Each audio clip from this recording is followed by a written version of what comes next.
Good morning students. एक बार फिर हाजिर हम आपके सामने अपनी ऑनलाइन क्लासेस के साथ। प्रीवियस लेक्चर्स में हमने बल और गति के कुछ टॉपिक्स को कवर किया, ठीक है। पिछले लेक्चर में हमने पढ़ा कि गति के कितने प्रकार होते हैं, चाल क्या है, ठीक है। अब हम इसको आगे कंटिन्यू करते हुए अपनी ऑनलाइन क्लास स्टार्ट करते हैं, ठीक है। तो आज का टॉपिक स्टार्ट होता है वेग से, ठीक है। लास्ट लेक्चर में हमने पढ़ा चाल। चाल किसे कहते हैं? एकांक समय में तय की गई दूरी चाल कहलाती है। और चाल की कोई दिशा नहीं होती, ठीक है। चाल की कोई दिशा नहीं होती, लेकिन यदि हम चाल को एक दिशा प्रदान कर दें, एक निश्चित दिशा प्रदान कर दें, तो वो क्या बन जाएगा हमारे पास? वेग, ठीक है। तो वेग की क्या परिभाषा होती है? वेग की परिभाषा होती है किसी वस्तु द्वारा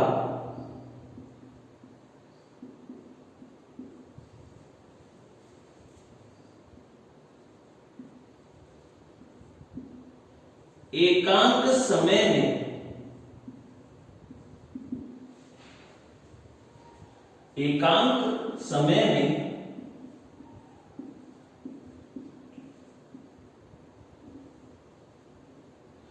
निश्चित दिशा में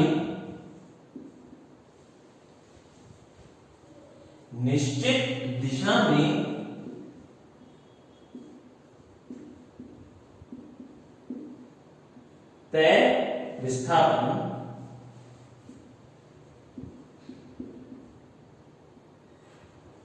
क्या कहलाता है? वेग कहलाता है। किसी वस्तु द्वारा एकांक समय में निश्चित दिशा में तय विस्थापन क्या कहलाता है? वेग कहलाता है। इसका फॉर्मूला क्या होता है? वेग का फॉर्मूला होता है वेग बराबर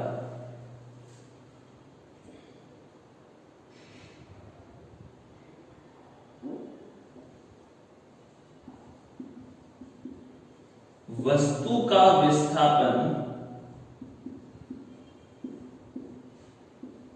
अपॉन समय, ठीक है। वस्तु का विस्थापन अपॉन समय। विस्थापन भी एक प्रकार की दूरी है, इसका मतलब भी चाल के समान हो जाता है। इसका मतलब क्या हो जाता है? इसका मतलब हो जाता है मीटर प्रति सेकंड, मीटर प्रति सेकंड, ठीक है। वेग एक सदिश राशि होती है, क्यों? किसकी क्या होती है? निश्चित दिशा, ठीक है। अब वेग दो प्रकार का होता है। वेग कितने प्रकार का होता है? दो प्रकार का होता है। एक होता है प्रारंभिक वेग,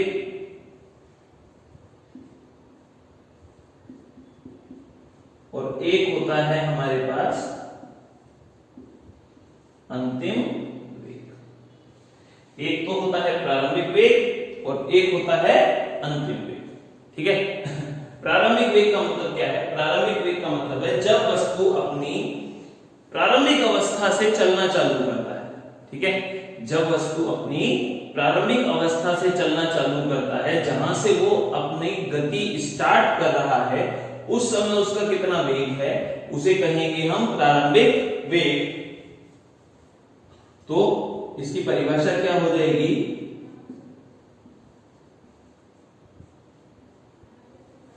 प्रारंभिक स्थिति में उत्पन्न वेग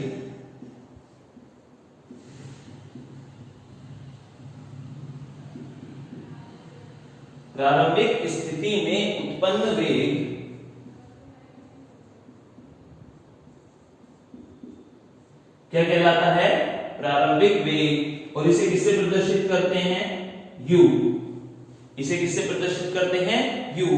क्योंकि ये भी एक सदिश राशि है, इसलिए मैं तीर का चिन्ह लगा देता हूं, कहते हैं, ठीक है। अब अंतिम वेग का मतलब क्या है? किसी समय अंतराल बाद, एक फिक्स टाइम पीरियड बाद, जैसे मैं बात करूं 9 बजे हमारी बस स्टैंड से निकली, तो 9:15 बजे, 9:30 बजे, 10 बजे, 11 बजे उसका वेग कितना है? एक समय अंतराल बाद उसका वेग कितना है उसे हम कहते हैं अंतिम वेग।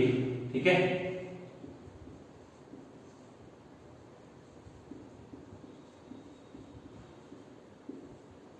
समय अंतराल बाद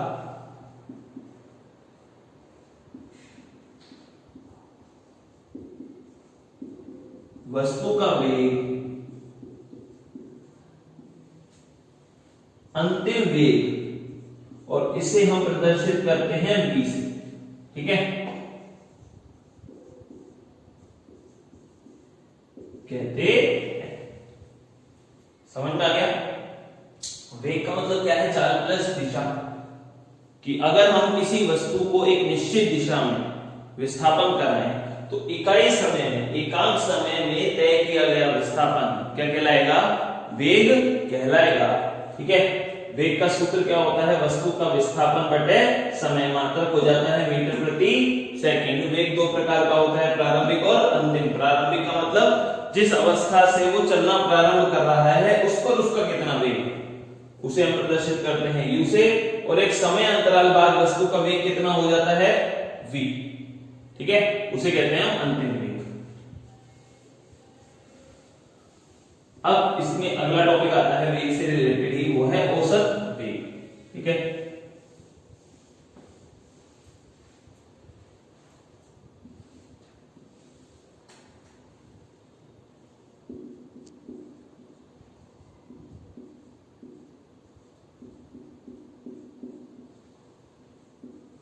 औसत वेग का फॉर्मूला क्या होता है या औसत वेग की परिभाषा क्या होती है?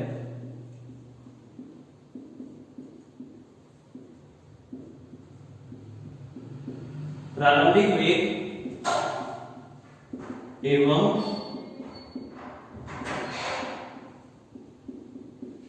अंतिम वेग का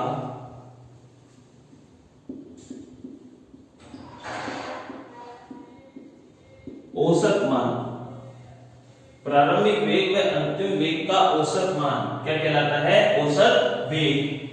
जैसे v एवरेज, तो u प्लस v अपॉन 2। प्रारंभिक वेग प्लस अंतिम वेग बटे 2, ये इसका क्या बन जाता है? सूत्र बन जाता है।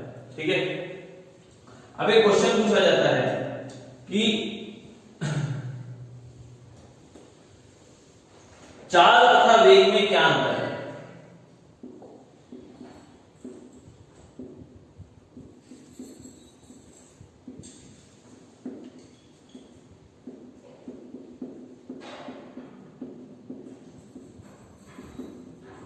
चाल तथा वेग में क्या अंतर है? अब इसका आंसर क्या होगा? चाल एक अदिश राशि होती है, ठीक है, जबकि वेग एक सदिश राशि होती है।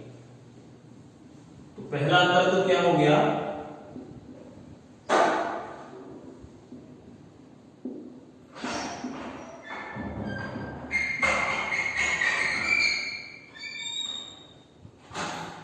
चाल एक अदिश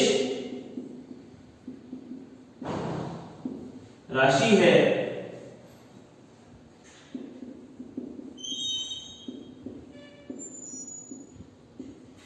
क्योंकि इसकी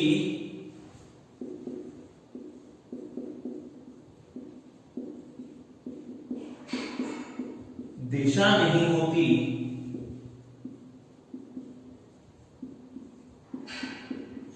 जबकि वेग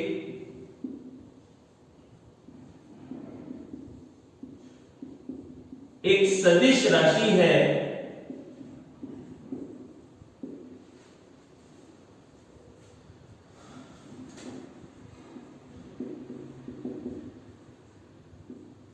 क्योंकि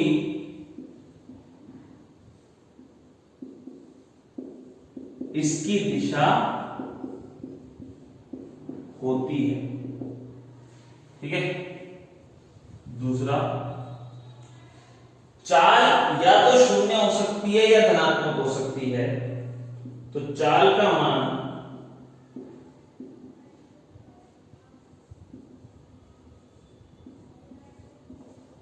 शून्य व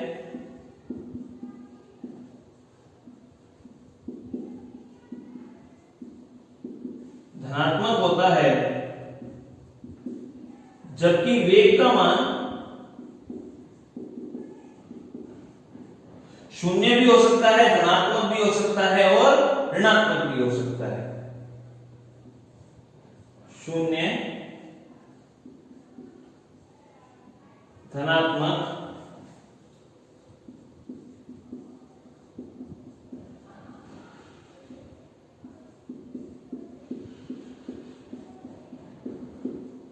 व ऋणात्मक होता है। ठीक है, ये था वेग का फॉर्मूला, वेग का सेक्शन। ठीक है, अब हम आते हैं इसके अगले टॉपिक जिसका नाम है त्वरण।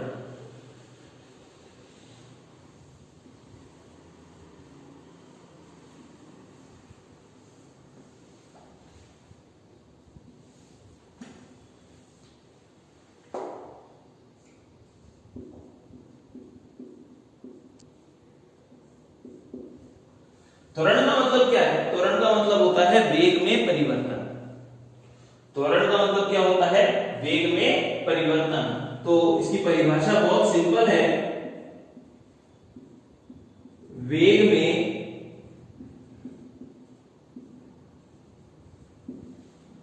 परिवर्तन की दर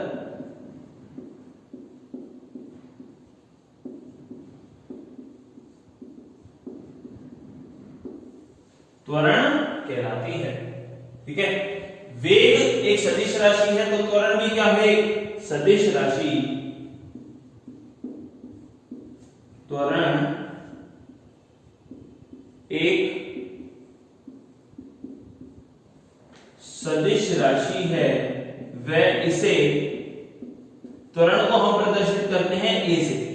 ठीक है, त्वरण को हम किससे प्रदर्शित करते हैं? ए से। लेकिन ये सदिश राशि है तो हम ए पर किसका निशान लगा देते हैं? तीर का। से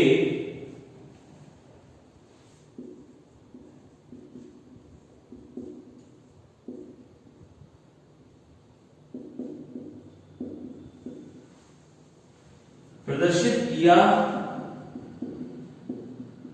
जाता है। ठीक है, अब ए का फॉर्मूला क्या हो जाएगा? त्वरण ए बराबर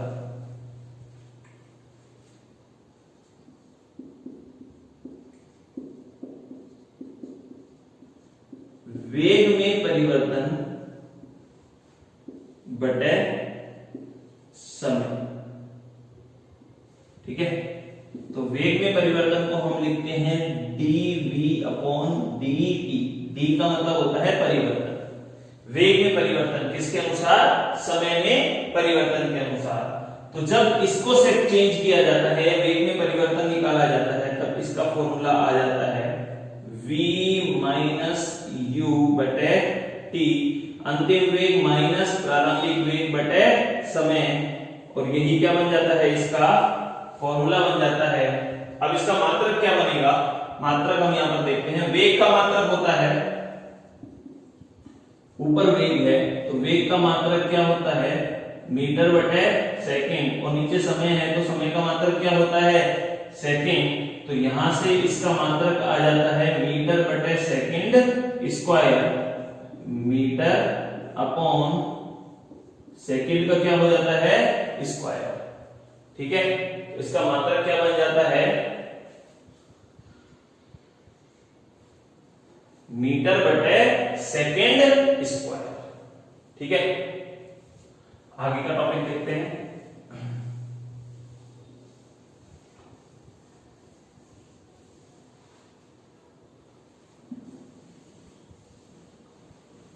आगे का टॉपिक है ग्राफीय संबंध। ठीक है, ग्राफ से कैसे हम इनके बीच संबंध निकाल सकते हैं।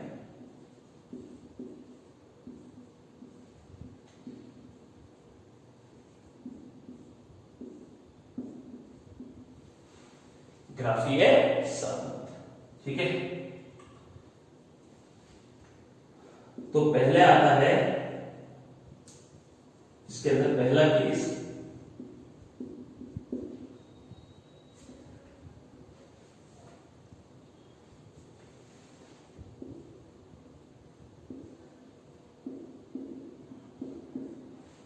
जब वस्तु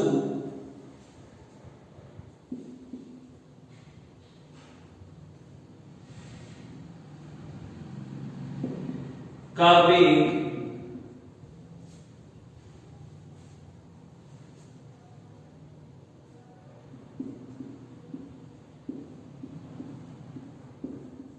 स्थिर रहे, ठीक है, जब वस्तु का वेग क्या रहे, स्थिर रहे, या फिर मैं बोलूं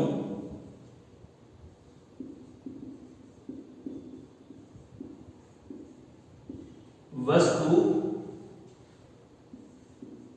स्थिर अवस्था में हो, वस्तु क्या हो, स्थिर अवस्था में हो, ठीक है। इस स्थिति में क्या होगा, तो ये तो हो गया हमारे पास समय और ये हो गई दूरी, ठीक है, समय और दूरी। अब इस स्थिति में जैसे मैं मानता हूं किसी सेकंड वस्तु की दूरी 5 मीटर है, ठीक है। अब 1 मिनट निकल गया, वो 5 मीटर दूरी है, 2 मिनट निकल गए, 5 मीटर दूरी है, 10 मिनट निकल गए, 5 मिनट दूरी है, 1 घंटा निकल गया, 5 मिनट दूरी है, ये अपनी स्थिति बदल ही नहीं, तो ये कैसी लाइन का निर्माण करेगी, एक सरल सीधी रेखा का। ये कैसी लाइन का निर्माण करेगी, एक सरल सीधी रेखा का, ठीक है। नीचे वाली लाइन को इसके इक्वल समांतर बना देता हूं,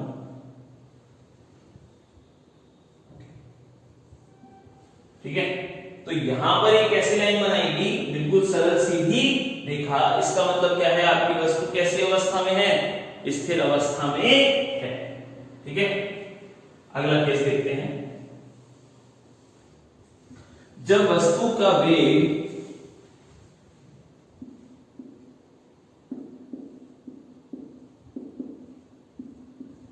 एक समान रूप से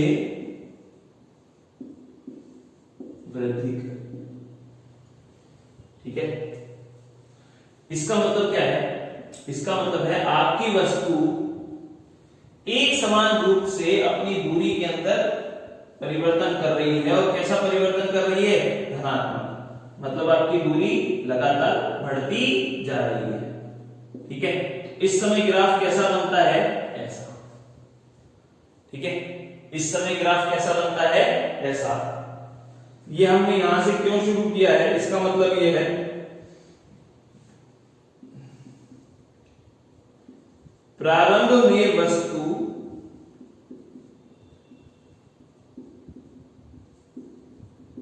कैसे है, स्थिर है। प्रारंभ में वस्तु कैसे है, स्थिर है। और यदि वस्तु को फेंका जाए, ठीक है, ये वस्तु पर क्या लगाया जाए, बल,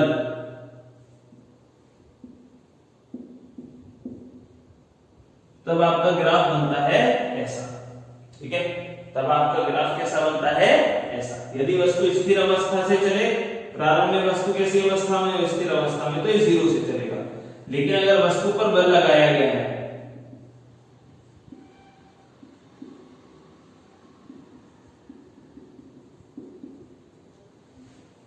तब वो ऐसा चलेगा, ठीक है। ये तो क्या है, एक समान रूप से क्या कर रही है, वृद्धि। अब एक समान रूप से इसके अंदर क्या हो, कमी, ठीक है। एक समान रूप से वस्तु के अंदर क्या हो, कमी। और एक केस हो गया हमारे पास तीसरा,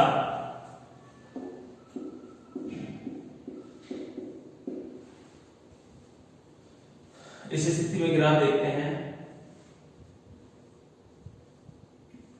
टी समय और ये दूरी, तो ग्राफ आपका ऊपर से नीचे आएगा। ग्राफ कैसे आएगा आपका, ऊपर से नीचे, ठीक है। ये तो था जितना भी हमने पढ़ा दूरी व समय के बीच, ओके। अब हम आगे के टॉपिक्स पढ़ेंगे जिसमें वस्तु का वेग व समय के बीच संबंध हो, ठीक है। हमने अब तक जो भी 3-4 ग्राफ पढ़े वो थे वस्तु के दूरी व समय में संबंध अब आ जाएगा वेग व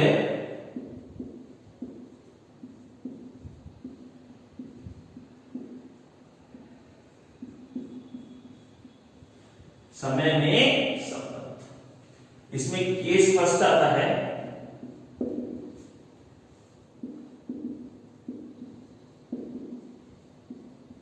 वस्तु का त्वरण क्या हो, शून्य। ठीक है, मतलब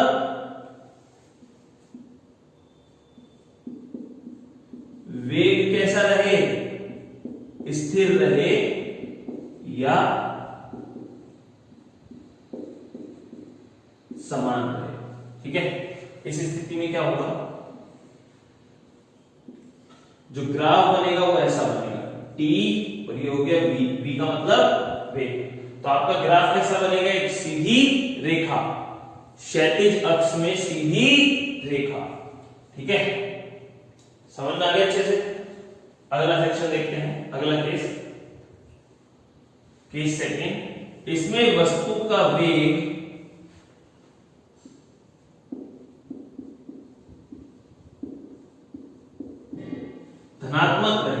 धनात्मक रहे और एक समान रहे। ठीक है, अगर वस्तु शून्य से प्रारंभ कर रही है तो यहां से, और अगर मैं उसे बल लगा रहा हूं तो यहां से। ठीक है, तो ये v और ये t, ये इसका प्रारंभिक वेग हो गया u।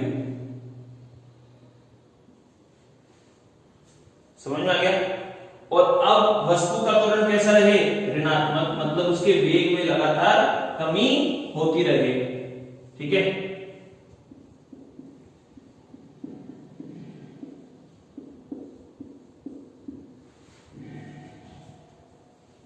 तो उस स्थिति में आपका ग्राफ बन जाता है ऐसा, v और t के बीच। ठीक है, v और t के बीच। एक बार आगे बढ़ने से पहले हम पुराना वाला रिकॉल कर लेते हैं। पुराने वाले में हमने बताया कि वस्तु का वेग क्या है, किसी वस्तु के एकांक समय में निश्चित दिशा में विस्थापन। एकांक समय में निश्चित दिशा में विस्थापन क्या कहलाता है, वेग कहलाता है। ठीक है, इसका हमने फॉर्मूला पढ़ा, v बराबर वस्तु का वेग बराबर विस्थापन बटे समय। ठीक है, यह एक सदिश राशि होती है। फिर हमने पढ़ा इसका फॉर्मूला और इसका मात्रक। मात्रक इसका चाल के बराबर होता है मीटर पर सेकंड। ठीक है, फिर हमने पढ़ा औसत वेग। औसत वेग का फॉर्मूला होता है प्रारंभिक वेग प्लस अंतिम वेग बटे 2। फिर हमने पढ़ा चाल तथा वेग में अंतर। चाल एक अदिश राशि है क्योंकि उसकी दिशा नहीं होती, तथा वेग एक सदिश राशि है क्योंकि उसकी दिशा होती है। चाल का मान या तो शून्य हो सकता है या धनात्मक हो सकता है, जबकि वेग का मान शून्य, धनात्मक, ऋणात्मक कुछ भी हो सकता है। यह दिशा पे डिपेंड करता है। ठीक है, फिर हमने पढ़ा कि वेग, अच्छा उसके बाद हमने पढ़ा त्वरण। वेग में परिवर्तन की दर क्या होती है, त्वरण। ठीक है, वेग में जैसे ही परिवर्तन होगा तो उसे हम क्या कह देंगे, त्वरण कह देंगे। इसे ए से प्रदर्शित करते हैं और सदिश राशि है तो ए सदिश, ऊपर तीर का चिन्ह। इसका फॉर्मूला होता है ए सदिश बराबर वेग में परिवर्तन बटे समय, मतलब dv अपॉन dt। और दूसरा फॉर्मूला क्या बन जाता है, a बराबर v minus u upon t, अंतिम वेग माइनस प्रारंभिक वेग बटे समय। इसका मात्रक होता है मीटर पर सेकेंड स्क्वायर। उसके बाद हमने ग्राफीय संबंध पढ़ा। पहले हमने पढ़ा दूरी व समय के मध्य। दूरी व समय के मध्य हम वेग निकालते हैं। ठीक है, तो हमने पढ़ा जब वेग शून्य है, स्थिर है, वस्तु साम्य अवस्था में है, तब कैसी लाइन बनती है, तब हमारे पास एक सीधी क्षैतिज लाइन बनती है। ठीक है, जब भी शून्य होगा तब कैसी लाइन बनेगी, क्षैतिज लाइन। और जब बढ़ रहा होगा समान रूप से तब बनेगी ऊपर की तरफ, और जब समान रूप से घट रहा होगा तब बनेगी नीचे की तरफ। ठीक है, तो हमने इसके तीनों केस पढ़े। फिर हमने पढ़ा वस्तु का त्वरण। अगर शून्य है तो क्षैतिज रेखा, धनात्मक है तो ऊपर की तरफ बढ़ता हुआ, ऋणात्मक है तो नीचे की तरफ आता हुआ। ठीक है, अब हम पढ़ते हैं अगला टॉपिक जो है बल। बल को विस्तार रूप से पढ़ते हैं।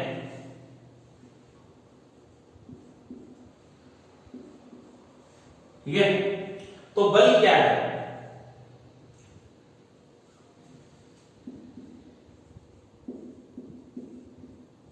किसी वस्तु पर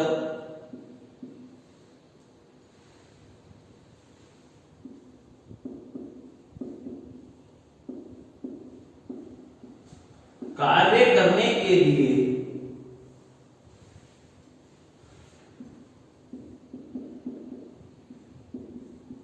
की गई क्रिया, ठीक है, की गई क्रिया क्या कहलाती है? बल।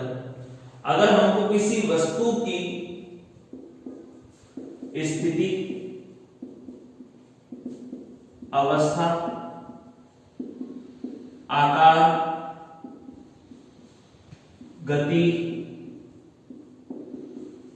दिशा या किसी भी या अन्य में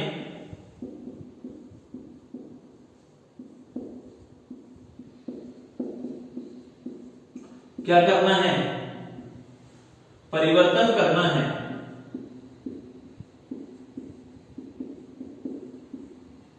तो बल आवश्यक है। यह एक की गई क्रिया है जिससे वस्तु के बल के बारे में हमें पता चलता है, ठीक है। किसी वस्तु पर कार्य करने के लिए की गई क्रिया क्या कहलाती है? बल। वस्तु की स्थिति, अवस्था, आकार, गति, दिशा या अन्य में परिवर्तन करना है तो हमें किसकी आवश्यकता पड़ेगी? बल की आवश्यकता पड़ेगी, ठीक है। हाय, अब हम देखते हैं बल के प्रकार, ठीक है। बल के प्रकार,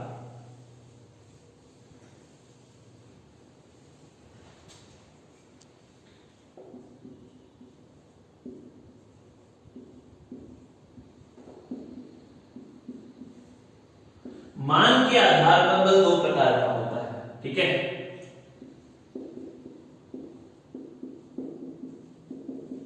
परिमाण व दिशा के आधार पर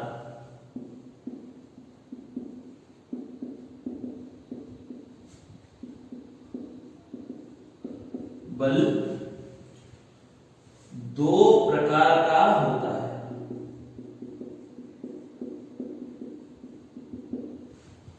पहला होता है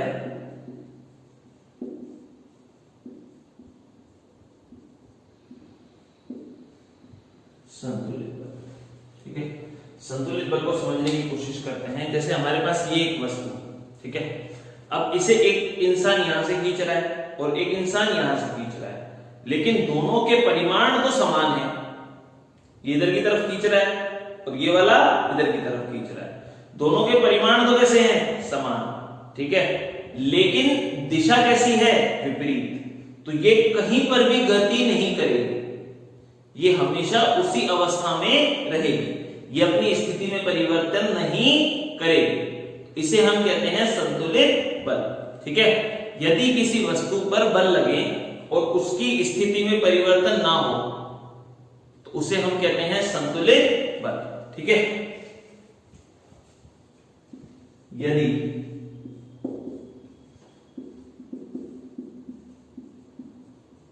किसी वस्तु पर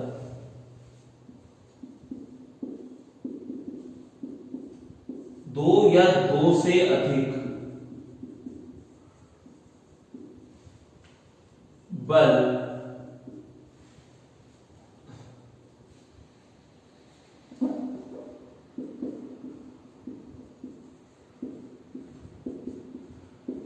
जिनके परिमाण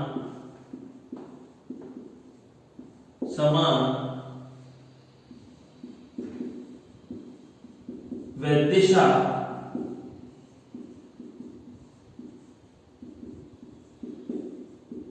विपरीत हो तो, वह दिशा विपरीत हो तो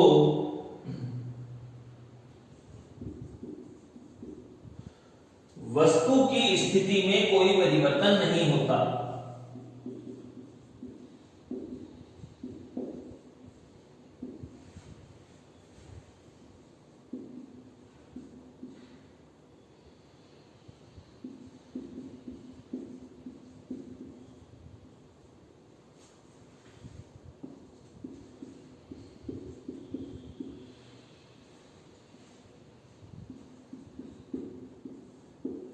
इन बलों को क्या कहा जाता है?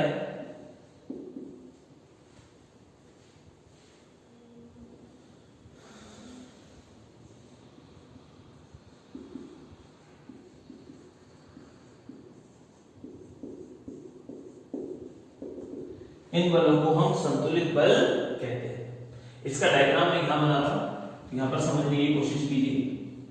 ये हमारे पास एक वस्तु जिसका द्रव्यमान है n, इस पर एक बल मैंने लगाया F1 इस तरफ और एक बल लगाया F2 इस तरफ, ठीक है।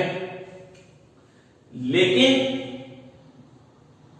ना तो ये इधर सरक रही है ना ही ये इधर जा रही है, तो F1 का मान किसके बराबर हो जाएगा? F2 के। लेकिन दिशा क्या है?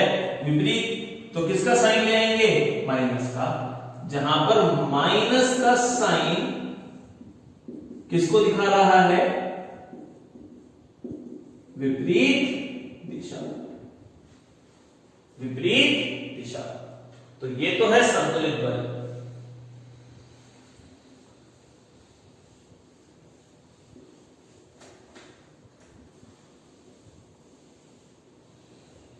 और अगला पॉइंट आता है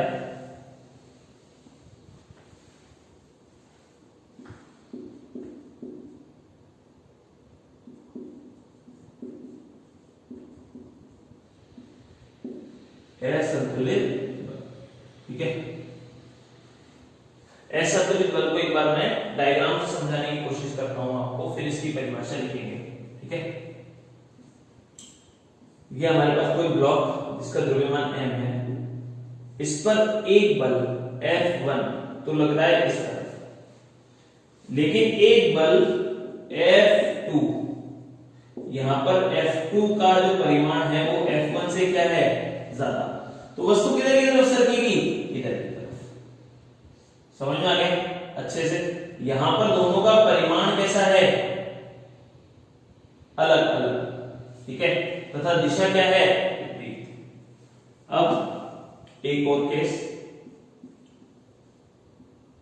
हमने एक वस्तु पर बल लगाया F1 और एक बल लगाया F2। दोनों का परिमाण समान भी हो सकता है और अलग अलग भी हो सकता है, लेकिन दोनों की दिशा कैसी है? समान। एक बस को एक इंसान आगे से रस्सी से खींच रहा है और पीछे एक बंदा आकर उस पर धक्का देना चालू करे, ऑटोमेटिक बस चलना चालू हो जाएगी, गाड़ी चलना चालू हो जाएगी, ठीक है। तो ये क्या हो गया हमारा? दोनों की दिशा तो कैसी है? समान। और परिमाण कैसा हो सकता है? जैसी उसकी इच्छा करे। तो ये दो केस होते हैं जहां पर हम असंतुलित बल को परिभाषित करते हैं, ठीक है।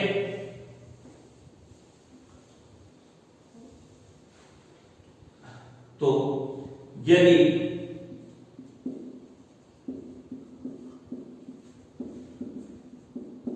किसी वस्तु पर दो या दो से अधिक बल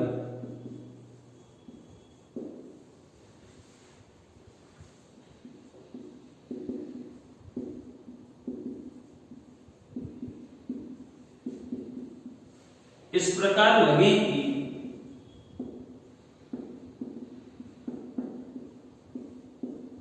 वस्तु की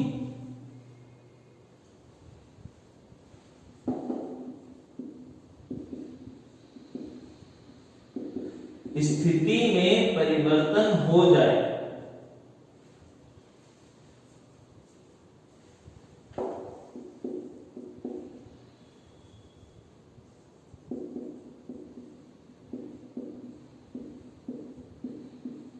तो उसे क्या कहेंगे हम?